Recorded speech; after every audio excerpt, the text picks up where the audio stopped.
নমস্কার বন্ধুরা, কেমন আছেন সবাই? আশা করছি সবাই আছেন ভালো। তো আমি আগের ভিডিওতে দেখিয়েছিলাম যে আমাদের যে পাইল ফাউন্ডেশন কাটা হয়েছিল, তো সেটার আরকি এত পরিমাণ বৃষ্টি হয়েছিল যে সেটা পুরো পুকুরে পরিণত হয়েছিল। তো যেহেতু এটা পুকুর নয়, তো এখানে যেহেতু মাছ চাষ করা যাবে না, তো কাজ করতে হবে।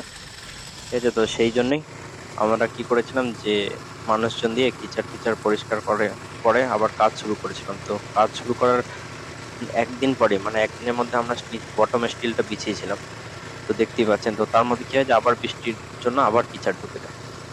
তো সেটা পরিষ্কার করার জন্য আমরা কি করেছিলাম যে আমরা ট্যাংকার মাঙ্গিয়ে সেটা থেকে জল মেরে পুরো একদম পরিষ্কার করেছিলাম। তো তারপরে আবার কাজ-বাজ শুরু করেছিলাম।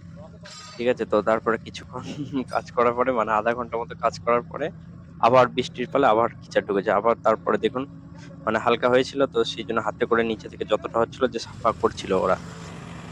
তো তারপরে একদিন আমাদের ঠিক ছিল, তো তার মধ্যে দেখুন টপ জালি বাঁধার কাজ শুরু হয়ে গেছে।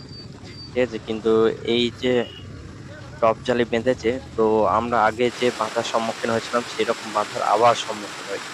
তো এই দিনকের বৃষ্টিটা ছিল অনেক বেশি, অনেক বেশি।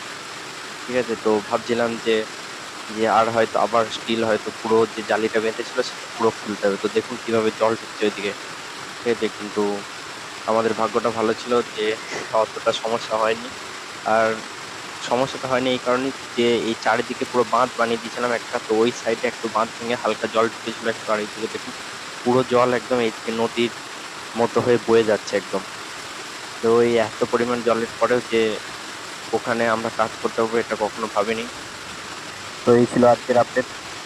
আর পরে কি হচ্ছে সেটা আমি পরের ভিডিওটাতে আপডেট করে জানাবো আপনাদেরকে। তো ভালো থাকবেন সবাই।